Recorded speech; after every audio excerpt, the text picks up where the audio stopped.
this is an iHeart podcast. Guaranteed human.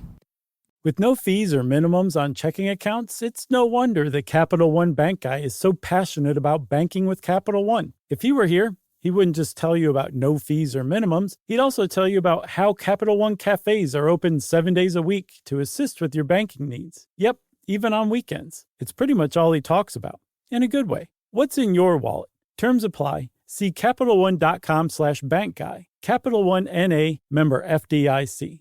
If audiobooks are your thing and you've been meaning to listen to more of them, you should check out a podcast called Earsay, the Audible and iHeart Audio Club, hosted by Cal Penn. Each episode spotlights standout audiobooks on Audible across all kinds of genres: sci-fi, comedy, romance, thrillers, and more, with Cal talking to guests who help break down what makes each story worth listening to. It's a fun, easy way to discover your next great audiobook. Check out Earsay on the iHeartRadio app, Apple Podcasts, or wherever you get your podcasts. Welcome to Stuff You Should Know from HowStuffWorks.com.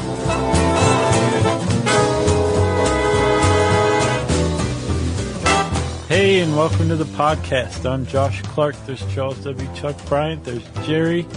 This is Stuff You Should Know. You look like you were about to describe the room and then just went, It's too depressing in here. Yeah, and we might as well announce that we're moving. I don't think we've announced that yet, have we? No, we haven't. No, we are finally moving. We've been in this building since you and I and Jerry have been here. Yeah. Actually, since How Stuff Works has been around, right? I think it started in North Carolina. In Marshall Brain's kitchen. No, I mean the Atlanta version. I genuinely don't know, but probably. Yeah. So we've been in this building in Buckhead, Atlanta that's not super exciting, and our first office was kind of cool. This one is decidedly not cool. We call this one the call center. Yeah, it's for really, good reason. It's just not a creative space. And so when we were sold by Discovery Channel this summer, our new parents, Blue Cora, right, said, let's move you into a cool, creative, awesome new space. Yep. And we are all super excited, except for you probably with the commute. Yeah, but I mean, it's still a hip excited. space. It's pretty cool. I mean, there's going to be an izakaya downstairs. Yeah. You know? Yeah. I think it's the same people that developed Chelsea Market. Yeah, New York City. Yeah, so they're doing something here, too, and we're moving into it. Yeah, it's called Pont City Market, and it is the old Sears building from the early 1900s. Yeah. Which I used to go to as a kid when it was Sears. In the 1900s? Yeah, very funny. And, well, it was the 1900s, 1980s. Oh, wow, that 70s. was not bad, Chuck. You were thinking 1920s, though. Yeah. I know where you were going.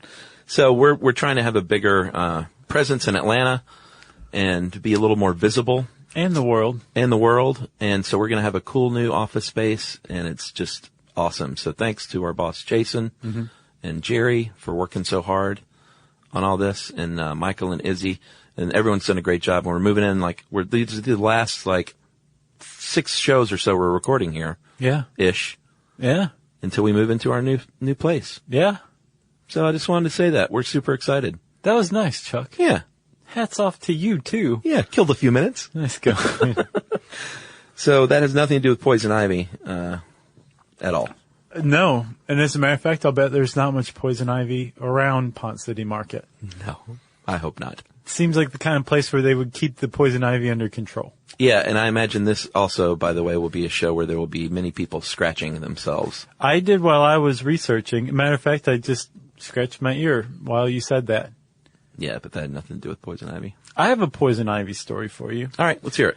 So actually, when I lived in the Highlands, let's see, not too far from Pont City Market. Yeah.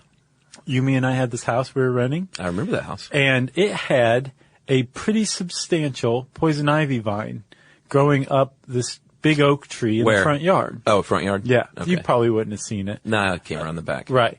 I, for some reason, had a suspicion that I was immune to poison ivy.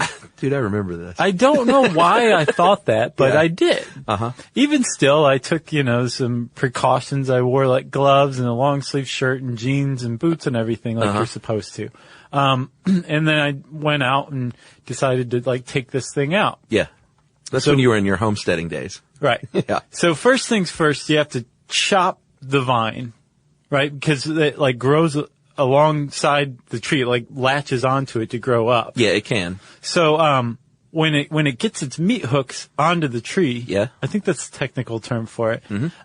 Like it's kind of tough to pull away. So you want to chop it off first, and then you pull it away from the tree. And this thing was growing way up this oak tree. Yeah. It was a substantial poison ivy vine. So when I pulled it down, not only did a lot of the poison ivy detritus Yeah. fall down onto me. Yeah. The whole vine, like a 20-foot vine, just fell down on top of me. Yeah. And I'm looking up as the stuff's falling down. It's going into my face. It's getting under my shirt. Yeah. It's going into my mouth, my eyes. It's everywhere, right? And I'm thinking, man, I'm really glad I'm immune to poison ivy. Still, I don't remember why I thought this. I'm picturing you standing there with your mouth wide open. Pretty much. Yeah. Like, wow, it's a lot of poison ivy that just came Yeah. down. So I'm standing there, I'm starting to clean it up, and no rash is coming around. Yeah. I'm like, awesome. I am immune to poison ivy. I was right. Yeah. Because it's been like 2 minutes and no response. Sure. Well, fast forward to like an hour or two later. Is that all? It was pretty quick. Yeah. I was like, oh no. I told you, too. I was like, I'm immune. And she was like, you need to get out of those clothes and take a shower, but it was too late. Yeah. And I guess you remember. I do. It was really bad for like a couple of weeks. Yeah. I have always thought I am immune, and I may be, because I've still never gotten poison ivy at all. That is really surprising. Yeah. And I've been in contact with it plenty as an outdoors enthusiast. Yeah. And a camper and hiker. Yeah. But I remember I was telling Jerry, in between, my father used to get it like crazy. Huh. Like one of the memories I have of as a child is my dad seems like he constantly had poison ivy. Yeah. And that pink, was it calamine lotion? Yes. Just constantly slathered on his body. Poor guy. And a lot of, myths being bandied about, like I would catch it from him. Right. Or don't scratch because you'll spread it. Yeah. Neither one of those things are true. No, Judd Apatow's wife lied in Big Daddy. Did she say that in Big Daddy? Yeah, she was like, the little kid was scratching, and she was like, don't let him scratch here. Put this, like frozen broccoli on it. It'll spread the rash if you scratch it. Not true. This is a lie. So knock wood, I still have not gotten poison ivy. And that was one of our best intros ever. That's a good one. I'm itchy now. Yeah. So, let's talk about poison ivy, Chuck. I always like a good story where one of us is a bonehead. Man, I can't believe it. And I think it was just from like having been outside Yeah. and not like getting a rash from Sure. poison ivy, but I guess I just hadn't come into contact with it. Well, no, or we'll learn that you could have been immune for a while and developed, after repeated exposure. Yeah. That can happen too. But usually it goes the opposite way. Oh, the more exposure, the less it happens. Yeah. Yeah. Which is why a lot of adults like basically age out of an allergy to poison ivy if they come in contact with it enough times. I'll have to ask my dad actually next time I see him. So apparently back in the day, poison ivy was used as an ornamental shrub Oh yeah? or vine because it comes in both varieties. And then they were like, something that causes this much of a reaction in humans has to have some sort of medicinal benefits. Right. And actually there was at least one guy who really researched poison ivy and as a medicine. And supposedly he cured skin ailments. Really? He made like some sort of tonic that he drank Whoa. and said it cured like a stomach ailment, although it made him sweat and urinate more than usual. And this guy was a real urinator too, so that's something. He was? But he apparently was one of the only people who really looked into it, and other scientists were like, we're just leaving that thing alone. I think We'll the Native find some Americans other did ones." though, right? I did not see that. Okay, I think I saw that They somewhere. used it for medicine? Yeah. Which shouldn't be surprising, because they had a lot of homespun sciences. They had it figured out. Sure. But it wasn't until I think like the early 20th century that a Japanese researcher by the name of Majima isolated what it was in poison ivy that makes us allergic. And which is why it has a Japanese name, correct? Yes, that's exactly right. Which is urushiol. Urushiol. Yeah, after the Japanese urushi, which means lacquer. Yeah. And basically it is the chemical that is in the sap that is what causes the rash. And apparently the rash is actually called poison ivy as well. Oh, really? Well, that's what it says here. It says poison ivy is the red itchy rash caused by the plant that bears its name. Oh, yeah. So I always just call it, well, people say you got poison ivy. Yeah, that's right. I never thought of it like that. I didn't either, actually. That's exactly right. Huh. So What a breakthrough. yeah, that's amazing. And the way you get poison ivy is by coming into direct contact with this urushiol. It's in the plant, it's in the leaves, it's in the roots, it's in the stems. Yeah. And you can get it not only, well, you have to come in contact with that, but it doesn't mean from the plant. It can be on a garden rake handle. Yeah. Or a football that you throw in the woods. Yeah. Or your animal's fur. That's right. But it still has to be that actual chemical compound. And it's got staying power, too. Supposedly, Yeah. urushiol can stay potent for years. Yeah, I saw that like a rake from last summer. If you pick it up the next year, you can still get it. Yep. That's insane. So, Chuckers, if you are immune to poison ivy, as you claim, you fall into the lucky 15% of people Yeah. estimated who are immune to poison ivy. But for the rest of us, the 85%, we are allergic to urushiol. Yeah, and it doesn't take much. They say here 1/1000th of a gram is all it takes sometimes. And this is not just poison ivy. We should point out there is also poison sumac and poison oak and eastern and western poison oak. Right. Which are all part of the same family that I'm not going to try and pronounce. Let me give it a try. Okay. Anacardiaceae. Man, I said it like out loud while I was studying, and it didn't take. Anacardiaceae. Anacardiaceae. Anacardiaceae. Okay, that sounds about right. When you It's get that that- many vowels, it's very difficult. Yeah, the ACEAE at the end really kind of messes you up, but aceae. Yeah, so anacardiaceae. Yeah, I think that's right. I did it. One day we're going to practice these things 12 times before we record Right. instead of on the air. Makes for riveting podcasting. So, like I said, it's in the stems, the leaves, the roots. The whole shebang. If you want to avoid the rash, you have to avoid the plant. And just because the old saying, leaves 3, leave it be, is true in a lot of cases, but not always. Homer Simpson says, leaves of 4, eat some more. I think I remember that. That's so funny. And you said that it's found in the roots, the stems, the leaves, the whole shebang. Yep, whole shebang. But even after the plant dies, urushiol can stick around. That's Yeah. how tough this stuff is. Sure, like you killed that vine in your front yard. Yeah. And what'd you do? Did you leave it there, or did you eventually get around to? I cut it and pulled it right down. It was as potent as the day is long when I cut it. No, but what'd you do after it was laying there on the ground? I just cleaned it up. I was immune, remember? Oh, so you finished it up and put it in like a garden bag or Yeah. something? Okay. It was like, I Right. might as well have just rolled in it naked. Yeah. You probably thought though, you were like, yeah, I showed you. Yeah. I think I probably was cursing it as I was pulling it because it was hanging onto the tree so much. Oh yeah, man, that stuff is like cement. Meat hooks. But the point being, even after you had killed it and chopped it up into tiny pieces, it still has that active ingredient. And like you said, it doesn't take much, like a billionth of a gram. That's right. That's not very much of this stuff. That's like a drop. It's less than a drop. Yeah. So we said the leaves 3 is a good rule to go by. The center leaf is usually larger, but not always. Here's some other ways to identify it, though. It's generally in a cluster, like a low weed-like, or a vine, like you said, that can climb. Right. So it's either along the ground or it's climbing. Yeah, this isn't helping differentiate. No, it really isn't. By riverbanks, in the woods, moist areas, if you go hiking a lot or camping, you're going to see it everywhere. And the leaves are smooth and have a little teeth sometimes. Serrated. Yeah, like a serrated edge. Yeah. That's a good way to put it. Their color also changes, which makes it difficult. I didn't know that.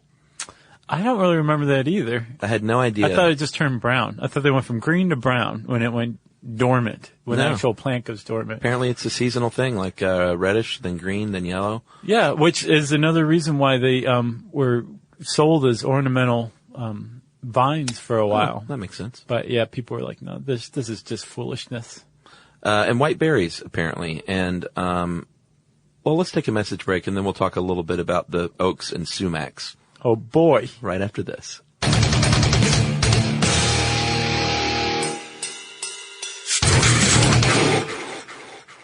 Spectrum Business keeps businesses of all sizes connected seamlessly with fast, reliable internet, advanced Wi-Fi, phone, TV, and mobile services. That's right. And Spectrum Business offers 100% U.S.-based customer support 24/7 to help you stay up and running. And they offer tailored connectivity solutions with packages built for your business budget. Yeah, so it's no wonder millions of business owners rely on Spectrum Business to keep them connected. Visit spectrum.com/business to learn more. Restrictions apply. Services not available in all areas. In business, there's no room for guesswork. Every shipment matters. Every deadline counts. When you're trying to keep operations running smoothly, the last thing you need is uncertainty. That's right. That's why reliability is at the core of USPS Ground Advantage. From the moment your package is first scanned in, it moves through a secure, nationwide network, aiding in a timely and accurate delivery. You get near real-time tracking so you can keep up with your shipments. And with affordable upfront pricing, there are no hidden fees or surprise surcharges to throw off your cost sheets. That's right, and that all adds up to predictable deliveries that you can depend on. Because knowing your logistics are handled lets you focus on everything else, your customers, your team, and the future that you're building. Just visit USPS.com/Ground Advantage to start shipping with confidence. USPS Ground Advantage.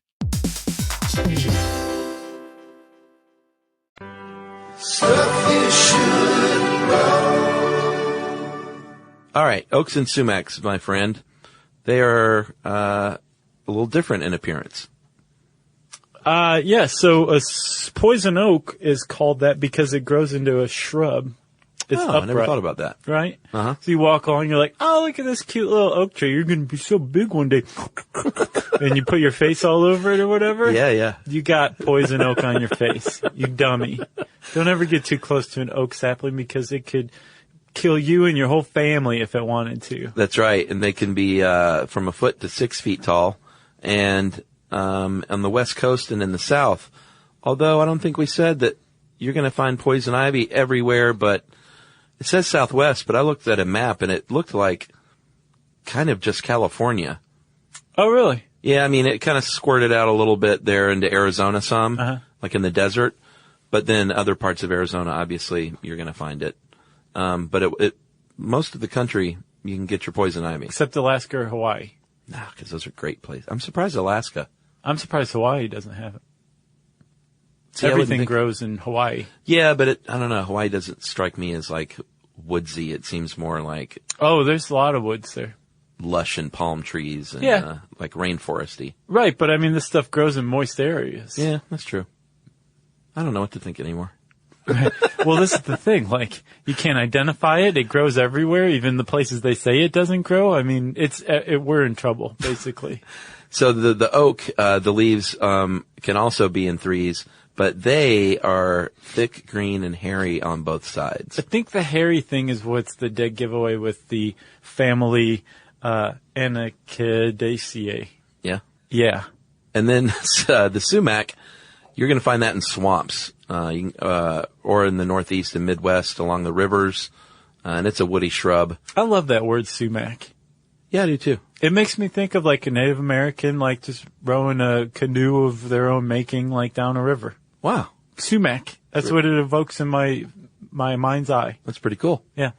And they have stems with rows of 7 to 13 smooth-edged leaflets. Yeah.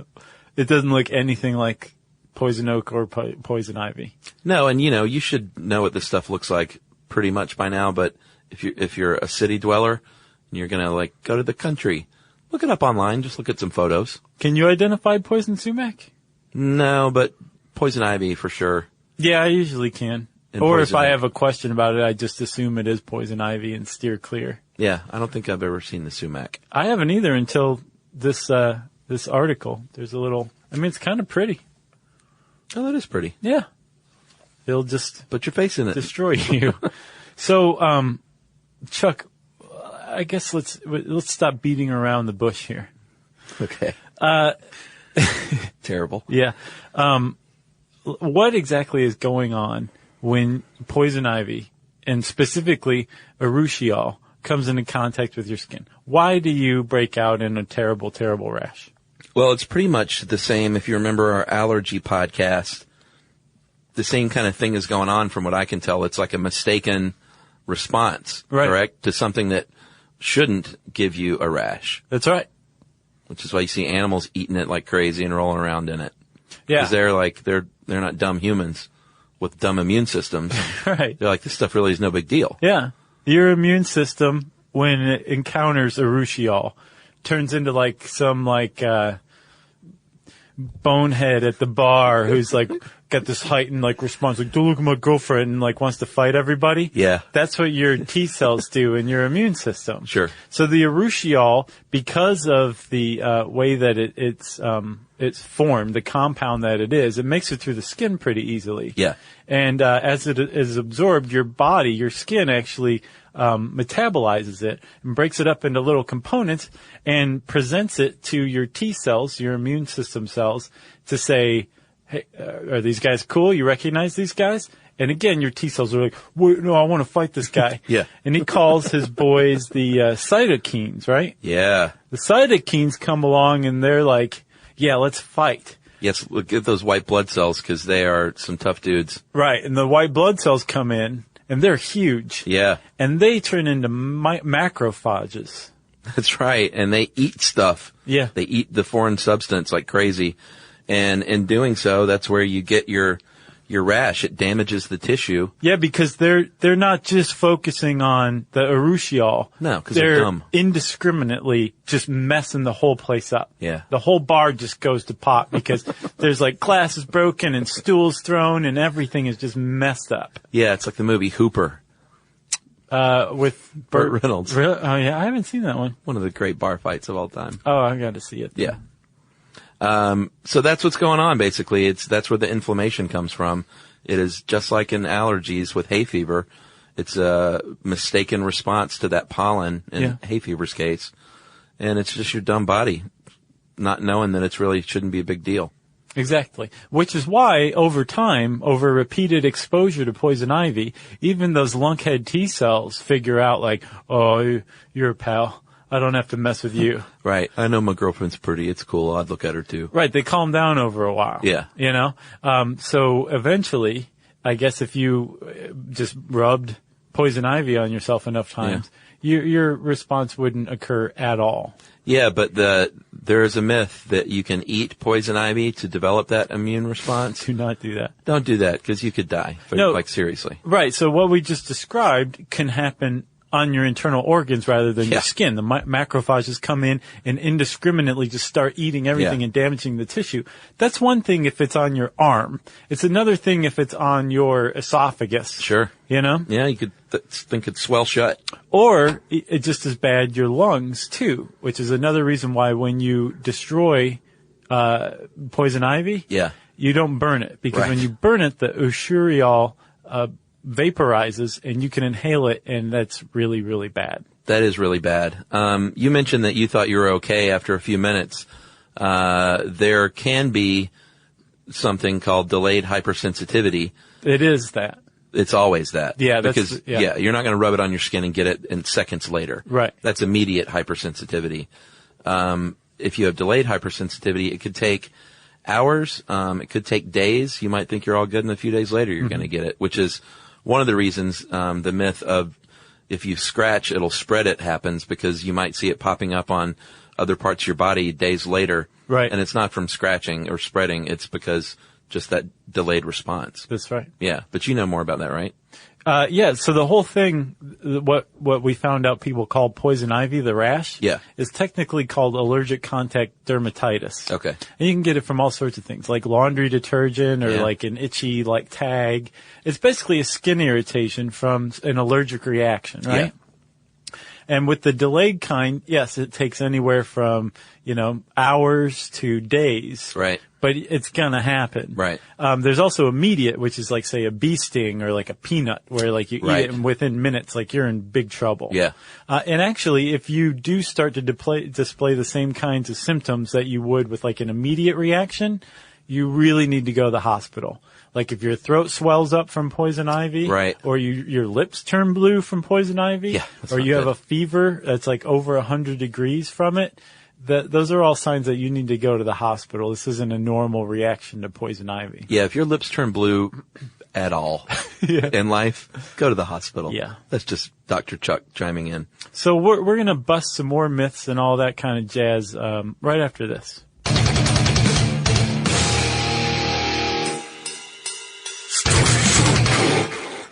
Spectrum Business keeps businesses of all sizes connected seamlessly with fast, reliable internet, advanced Wi-Fi, phone, TV, and mobile services. That's right. And Spectrum Business offers 100% U.S.-based customer support 24/7 to help you stay up and running. And they offer tailored connectivity solutions with packages built for your business budget. Yeah, so it's no wonder millions of business owners rely on Spectrum Business to keep them connected. Visit spectrum.com/business to learn more. Restrictions apply. Services not available in all areas.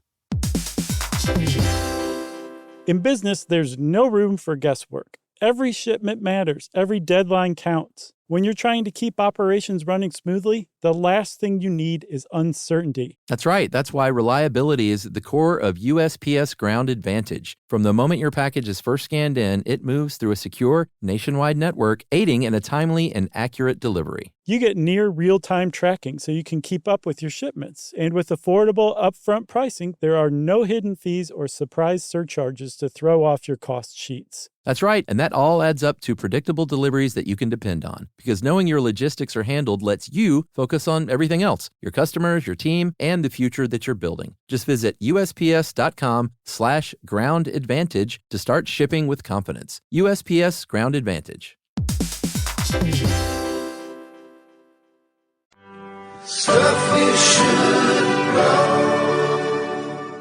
Okay, so Chuck. Yes. I said that we would bust some more myths. That's right. Let's do that. Okay. So one of the things you said is that poison ivy doesn't spread. Like if you have it, remember when I had it? Yeah. If I brushed up against you, you wouldn't have gotten poison ivy. Unless I had some Usuriol on my skin. Correct. So the poison ivy rash itself is not contagious. No, but if it is still on your body, you could spread it. Like if you and I were on one of our famous camping hiking retreats. Sure, yeah. And we were in the woods and I got it on my hand and then like slapped you on the back and told you what a good pal you were. And of course you hike shirtless. Right. So you might get it because I actually have the compound on my hand. If it could make it through the thick mat of hair on my back, then yeah, I might catch poison ivy from that. Well, you're hairy on both sides, just like the poison oak. Right. That's right. But let's say you do come into contact, you're out in the woods, you're camping, and you're like, oh man, crap, I've been avoiding it, but I just got it all over my foot. Right. And I realized I did that. What you want to do is just act super fast. Get it in the creek or wash it off if you have water. Yep. Immediately with just plain water. The quicker you do it, the better your chances of not having that response. And you also want to use cold water too. Warm water is going to open your pores, which will allow the Usuriol to be absorbed that much faster. That's no good. Apparently warm or hot water will help after you've gotten it though with the itching symptoms. Yes. Like a really hot shower. Right. But not at first. You rinse off that skin, take off all your clothes that have come into contact with the plant. You're going to wash those as quickly as possible, as well. So you're naked out in the woods. You're naked and afraid. You're washing your clothes.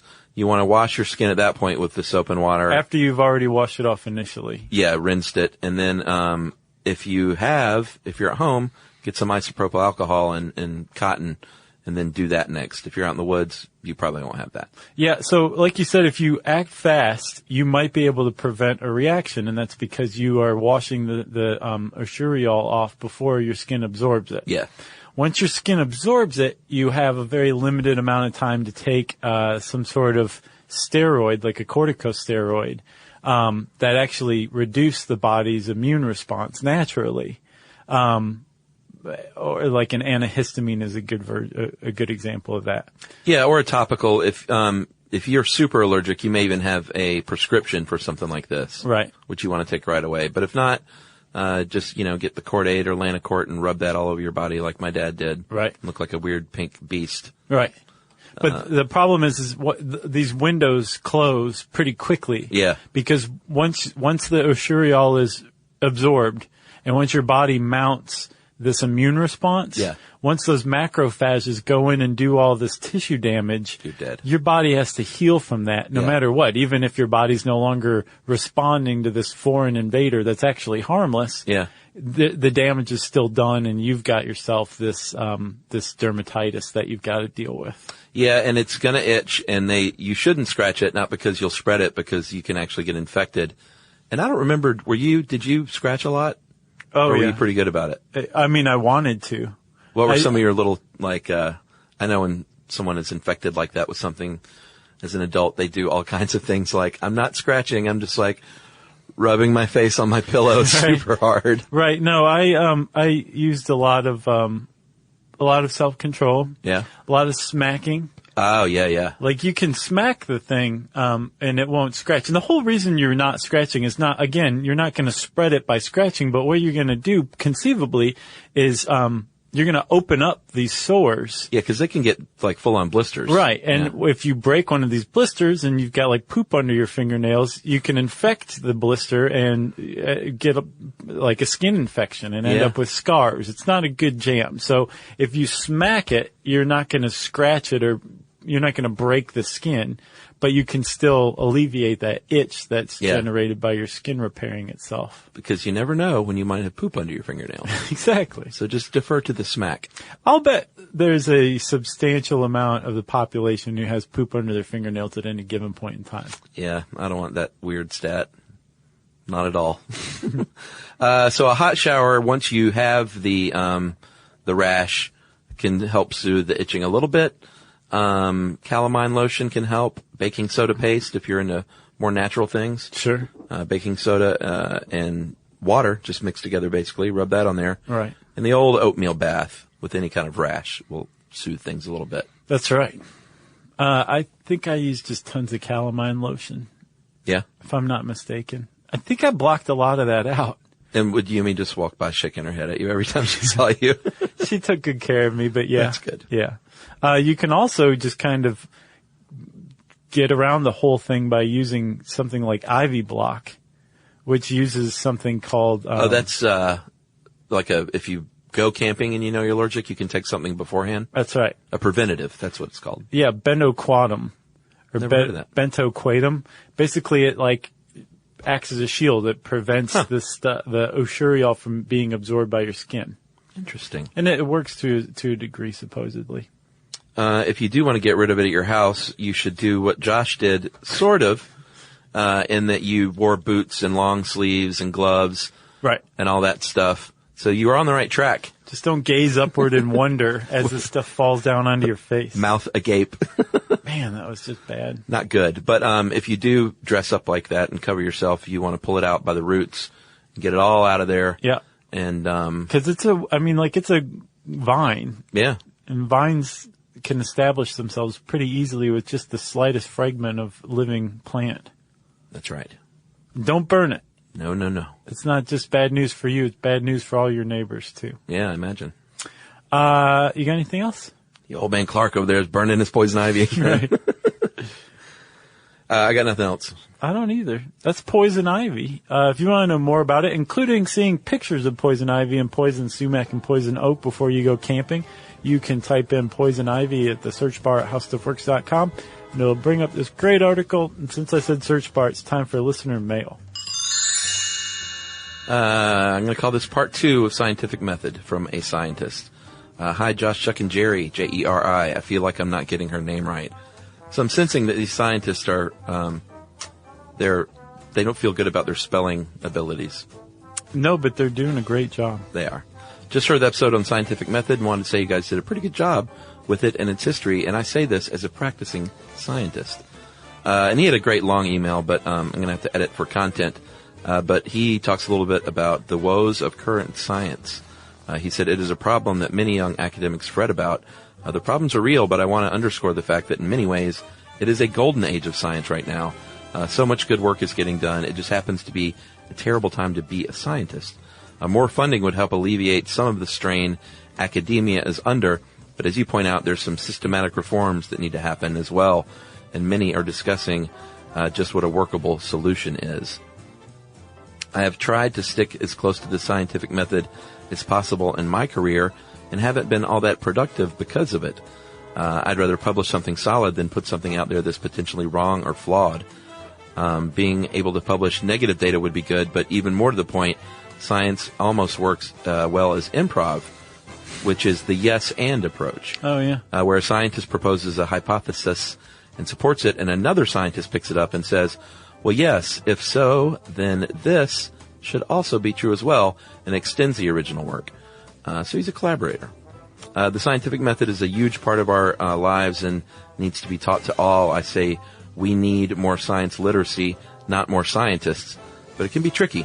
Science and nature are truly amazing, and yet we're not willing or able to support all those who'd want to make it a career. He gives us a cheers. That is Ian Street, Ph.D. Nice job, Ian. That was a great email.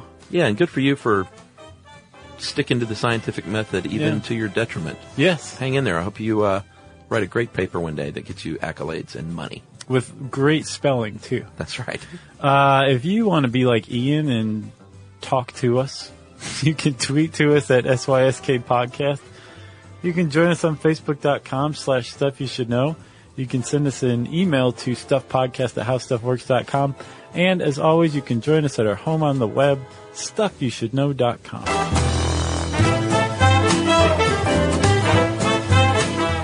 For more on this and thousands of other topics, visit howstuffworks.com.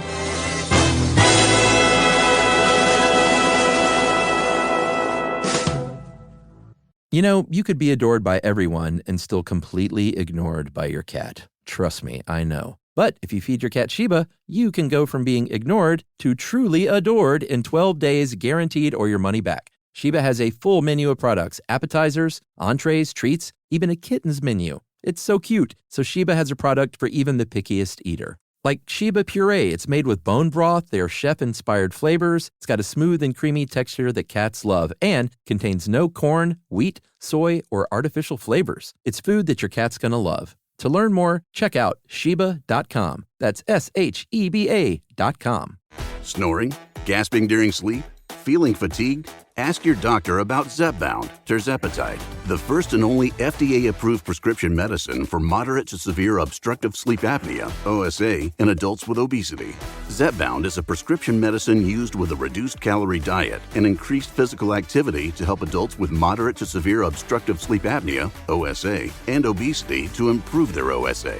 Zepbound is approved as a 2.5, 5, 7.5, 10, 12.5, or 15 milligram injection. Zepbound contains tirzepatide and should not be used with other tirzepatide-containing products or any GLP-1 receptor agonist medicines. It is not known if Zepbound is safe and effective for use in children. Don't share needles or pens or reuse needles. Don't take if allergic to it or if you or someone in your family had medullary thyroid cancer or if you've had multiple endocrine neoplasia syndrome type 2. Tell your doctor if you get a lump or swelling in your neck. Stop Zepbound and call your doctor if you have severe stomach pain or a serious allergic reaction. Severe side effects may include inflamed pancreas or gallbladder problems. Tell your doctor if you experience vision changes before scheduled procedures with anesthesia, if you're nursing, pregnant, plan to be, or taking birth control pills. Taking Zepbound with a sulfonylurea or insulin may cause low blood sugar. Side effects include nausea, diarrhea, and vomiting, which can cause dehydration and worsen kidney problems. Talk to your doctor. Call 1-800-545-5979 or visit zepbound.lilly.com. This is an iHeart podcast. Guaranteed human.